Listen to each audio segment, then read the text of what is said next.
Hi guys, welcome back once again to the channel. We are in the car and therefore we are doing yet another review. Who would have thought? We've become a review channel.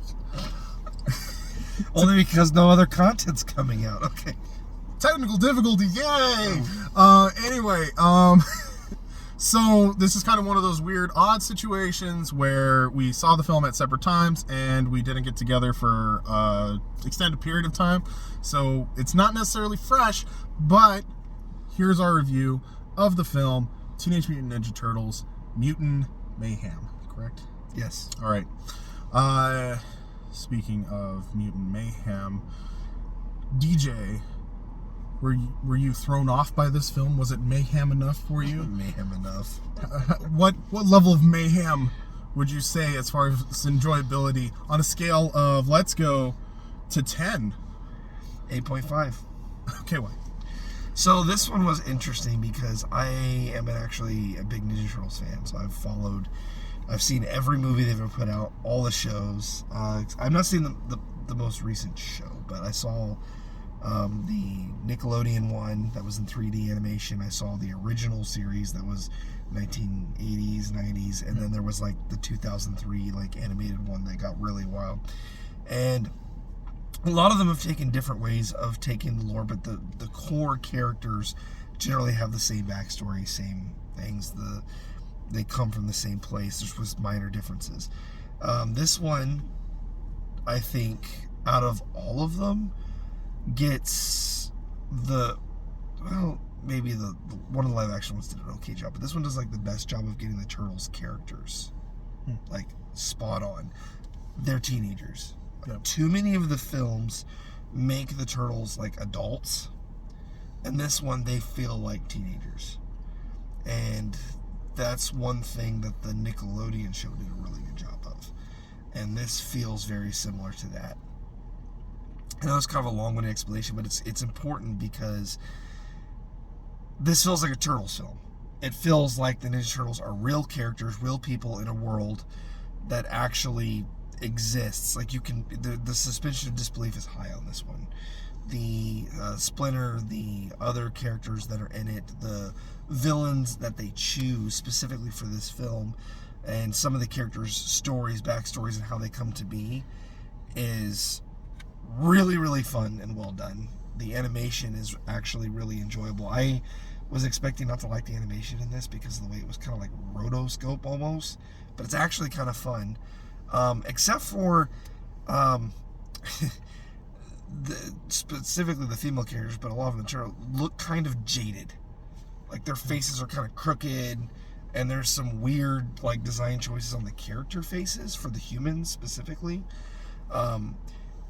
I think it was meant to match the mutants, which all look kind of that way, but it fits them because they're grotesque or whatever. With the human characters, it just looks weird. And I really enjoyed the plot, the way they went through it, the way the characters and dynamics work with each other. I enjoyed all of that. What about you? Personally, I give it probably 7. Okay. I'm not a huge Ninja Turtle person. To be honest, the Ninja Turtles kind of fell out of prominence when I was a kid. I grew up with like Justice League, Static Shock, Batman Beyond. DC Animated Universe. Yeah, DC Animated Universe. That was kind of what I grew up with. Yeah. Pokemon, things like that were really popular. And unfortunately, the Turtles just kind of fell out of popularity when I was starting to get into cartoons and there was a big gap there. There was the 1990s one and then the animated one that Nickelodeon did. The one in between there, apparently not a lot of people saw. Just kind of like, well, it's like a big gap between Turtles fans. Well, it doesn't help that my parents literally would have cable and then decide that cable was too expensive, and then they'd have cable again, and right, you missed stuff. So all I got was Kids WB. So so I got a lot of the Warner Brothers stuff. But so I'm kind of coming out of this with just not a lot of knowledge of the Turtles. I know like their names, I know roughly what's going on with them, but I'm not a huge Turtle fan. overall, it is a fun film. The animation style is a little jarring at first. It takes probably about 5-10 minutes to get into it, and then kind of just accept it that this is your new reality. Yeah, there were a few moments too where it broke me out of it too, and I'll get to that with spoilers, but go ahead. Yeah, otherwise the story was fairly interesting. There's a lot of things in it that I really enjoyed. There's fun little callbacks and stuff to like 90s culture and things like that. The voice acting was really well done. Direction was done really well. Like I said, the story was relatively interesting. I was engaged throughout the film. Wasn't necessarily pulled out of it, and I enjoyed it. Was it the best animated film this year? In my opinion, no. But I actually really like the fact that this movie came out when it did, because there's not been a lot of kids' films this year. And I think that this is a good entry. It's fun, it's unique. If you like the Turtles, if you want your kids to get into the Turtles, this is a good introductory film to do it. I agree with that completely. So, yeah, overall, I enjoyed it quite a bit. I don't have too much to say about it, so you want to roll into spoilers? Okay, spoilers. Spoilers. I can't believe that at the end, the April O'Neil character turned out to be a mutant, and she got strangled to death by the real April O'Neil. That was crazy. You call it like the craziest thing. That would have been more fun, though, actually, than kind of how it ended. Okay, so when it comes to one of the things that actually took me out of the animation was every time fire shows up on the screen. Yeah. Explosions are fine, lights are fine, but fire. Anytime they would show a flame, the animation looked really weird, and it would kind of like break the animation a bit, and then it would be fine after the fire was gone. Or if they did like a rolling shot, yes, where they go around a corner, it is 100% clear that this is just a drawing. And sometimes they would do that, and I'd be like, oh my gosh, they live in a 2D world. They literally can't pick anything up because everything is drawn onto the walls. Yeah, they don't have beds. There's some weird moments like that, but the animation it's a unique style that I didn't hate. It's just jarring. Yeah, it's jarring in moments you wouldn't get. It actually reminds me a little bit of what they did with Into the Spider-Verse, where they had like. Yeah. It's just like, but it's like the punk one specifically, like the punk universe. Yes. It reminds me of that art style, and it works. But making an entire movie that way can get rough sometimes because certain animations, like Turner Kearns, when they're going down off rooftops, when they're doing fire specifically, and some of the action gets a little twisted in the animation, but you get used to it.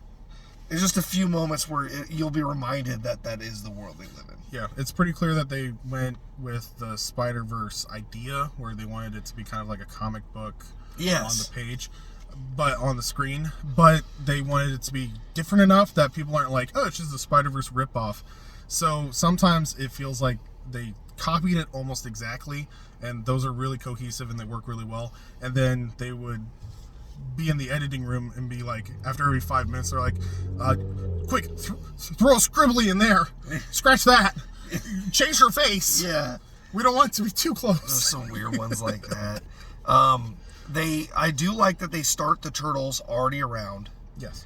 That is actually kind of a trope for Turtles, because in every single version almost they start out already active and Splinter tells the story of how they came to be. It's like always how it works. That's how it worked in the both of the live action sets of films. That's how it was done in the 2003 animation. That's how it was done. It's like all of them are done that way. That's the way it's always done, is Shredder tells the story. But I like the way they did it in this one, where he's like, as a punishment, I will tell you the story how you came to be. They're like, and extra slowly. That was funny, because it's like, yes, we all know the story, but for those who don't, here you go. Yeah. And it follows a similar story. The uniqueness of this film, specifically not just with like but Turtles, is it's a fun turn, because the villain is Superfly, who is a character. They kind of did a twist on the character, because Stockman in most versions gets turned into the fly monster himself. In this one, he raises these creatures, and so they all become part, like the comics of Ninja Turtles, where everything started, jumps the shark constantly. That's the point. It's like Teenage Mutant Ninja Turtles. I mean, it jumps the shark existing. But they fight aliens, time travel, all this weird stuff, extra dimensional stuff is what they deal with. But usually a lot of the ones will start with Shredder as the bad guy and never really get into that. This one just jumps right into the psychosis of this right off the bat. Mutants everywhere. Monsters they're fighting. Superfly turns to a giant whale death monster combined with all these different animals. It just goes full into what it is. It knows what it is, and it's like, yes, this is a ridiculous premise. What did you expect? Yeah. There's a lot of fun pop culture references, which I would usually complain about because it untimelesses a movie, because it dates it. But it's relevant because they're teenagers and they're into pop culture, human pop culture. Yeah. And they mention it does a good job of like kids right now would be into it because it's things that they notice. But it also pulls in enough that the adults would notice. Yes. Too. They use a lot of, like, for instance, most of the video references, music references, and things that go on in the background are references that the parents would get. Yes. All of the music is from the 90s. Oh gosh, the soundtrack to this movie was banging. I loved the soundtrack to this film. It was so good. I'm sitting in the theater like, yeah, this is great. I'm down for this. There's a lot of moments where the turtles themselves. So yeah, you're right. Like the other characters are like some of the jokes or references are all for the adults, but the spoken dialogue is for kids like this generation. Like they're talking about the Avengers and like they literally mention Hulk in Endgame, like straight up. Yeah. Like, oh, it's like Hulk in Endgame. You know, he's all nice and sweet and like. Yeah. Did you know he improvised those scenes? Like just little pop culture references that would be fun for adults, kids. Like there was a mix here and there. But a lot of the pop culture, a lot of the references were from the 90s to now were really for the parents in the room. Like that's what it was for. When I saw it, it was like just all kids with their parents in the theater. But I was like, I felt like this movie was more for me than them. It's like, yeah, there's action here, but this is nostalgia, like just shoved down your throat. Yeah, it's very clearly meant for both audiences. There's enough that it keeps the kids engaged and stuff like that, and it brings in the new generation, but it's really clear that the writers knew for a fact that they were going to get people that were coming just for the nostalgia, and also that most of the stuff that's not just the people moving and doing the funny things, the dialogue and the music and the things that adults look for are going to be adults. So they threw in a bunch of little nostalgia nuggets and stuff like that. And they took a lot of cues from things that worked, like the Nickelodeon series, it was, I don't remember, 2014 series. That one drops Krang. It drops Krang in it, like, right off the bat, like, a few episodes in. So it gets right into the ridiculous of Ninja Turtles right off the bat. This one does similar. It goes right into the mutant nonsense. Like, it just dives right in. And that, I think, really makes this stand out from previous films.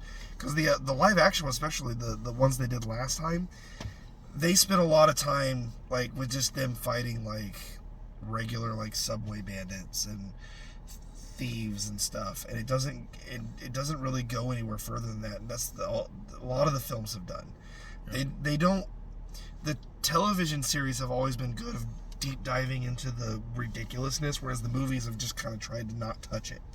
Well, yeah, I think the Michael Bay ones probably tried to ground themselves a little bit in reality, which is kind of a theme for superhero films. After Dark Knight, everybody was like, we need more grounded and realistic interpretations of comic book characters. This one very clearly is like, we're a cartoon, we're based off of a obscure comic book, we're going to be obscure and weird and comic book and cartoony. Well, and that's what which works really well. The second Michael Bay film, they dove into it hard. Bebop, Rocksteady, Krang, everything. But it was so messy, you couldn't follow what was going on. But it tried. This just does it. It's like, no. Ninja Turtles is a ridiculous premise. Here is crazy. Enjoy. It just is what it is, and it doesn't try to be anything else. And I think that's why I give it that 8.5, because it's fun, it's well shot, the cinematography with the animation is just fun. Yeah. Other than some weirdness, but that's just a trope. That's just an issue with the animation. The characters feel like actual living things that have personalities, including the villains. Like the dude bro gecko guy. The gecko was awesome. All He's of the funniest character. Yeah, but even the bat, the fly, they fly. all had like unique characteristics, and a lot of them are based off actual Ninja Turtle characters. The alligator is the Bebop and Rocksteady. You know, these are all characters that have shown up throughout the Turtles world. And they just do it. They just change up their backstory and make them all real fun and interesting. And I was here for it. My issues mostly stem from the animation's downsides, being just weird, uncomfortable looking people sometimes. Yeah, some of the human characters are very odd looking.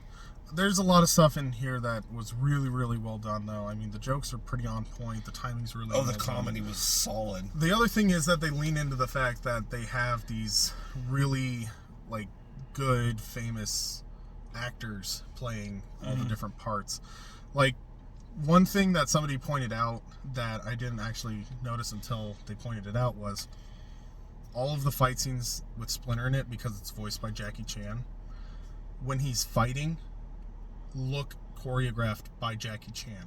Yes. They look like how Jackie Chan fights in his films. Yes, with objects around him, multiple different... Yeah, he stumbles into the thing that he uses to defeat them all. Yes. Like, that was so cool. And I really enjoyed the fact that Splinter used each of his kids' weapons. Yep. Because it shows them when he's training them that he trained them all in all of them. Yep. They're all able to use each other's weapons, which is a lore in the comics that is often missed in some of the material. They make it clear in this one that he trained them in everything. They just have ones they prefer. Yep.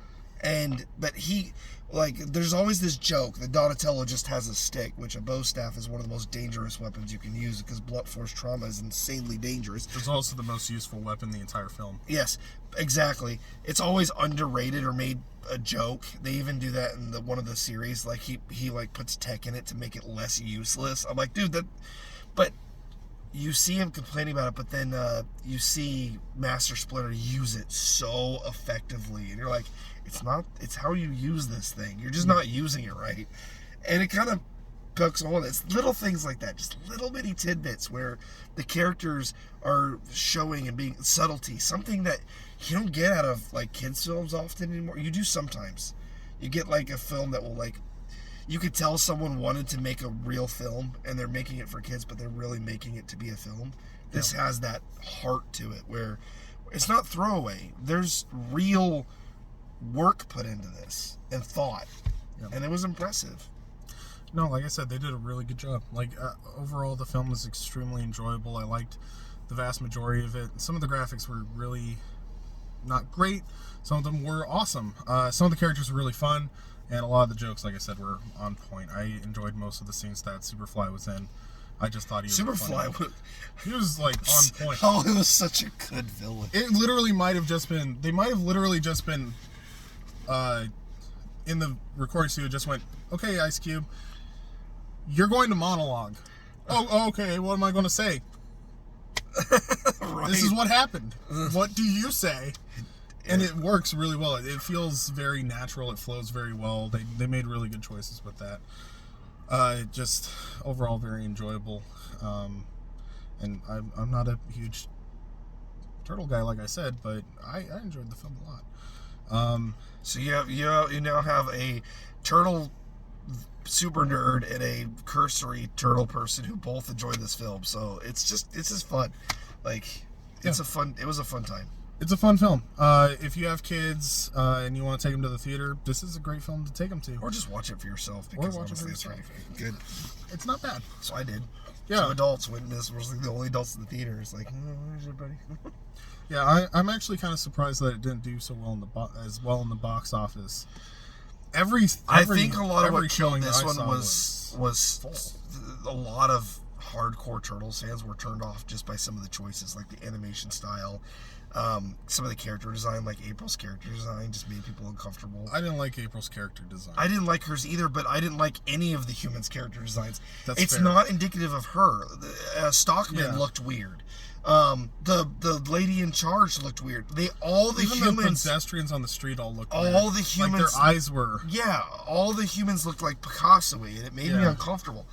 The mutants looked like the only things that fit in the film, which I feel like feels like an intentional choice. But it's hard to relate to characters when the mutants feel more like humans than the humans do. And they look more cohesive. Like even the gecko looked almost more natural, and they obviously did his eyes are pointing different directions. But all the humans on the street have eyes pointing all in the different directions. For a second there, I thought it was going to be revealed, hey, everybody's a mutant. Right? But it was just really weird designs. The character design was... It reminds me a lot of early Pixar when they did human characters and they looked kind of stiff and robotic. Like when in Toy Story, there's this moment where Andy's his friends and they all are just copies of Andy because it was used to be cheap. It just looks uncanny. This uncanny valley is really bad with the human characters, which is so especially weird especially the women characters. Yeah, the women characters the guys all look like super beef, but also short, so they're like really stocky, and all the women look all like jaded. It's just weird. Yeah, their faces are all messed up. Yeah, like their chins are in weird positions. April, if I'm just being honest, like her design, she looks kind of like a rectangular potato on toothpicks. Yes. It's just a really odd choice. Like, I get that they wanted a unique interpretation for the character, but she literally looks like garbage. Yeah. I'm just going to be honest. And she's the human that's there the most, and it just... People are like, oh, April's bad. I feel like April gets the harshness of it because she's the human that's there constantly, but they all have that problem. Like, her lines weren't bad. The voice acting was really good in it. She had some pretty good jokes on her character was well put together. Yeah, it's just... I liked her character. It's just visually, visually, she's very uncanny valley, and it's uncomfortable. And I get that. I think that turned a lot of people off just ahead of time. And I'll tell you, watching the entire film, that was the part that bothered me the most. The humans just were uncomfortably weird. Yeah, the humans were And weird. it just made it difficult to watch sometimes. Splinter's eyebrows bothered me. Yeah, where they're like floating in the air. Yeah, they're floating. It's just odd choices.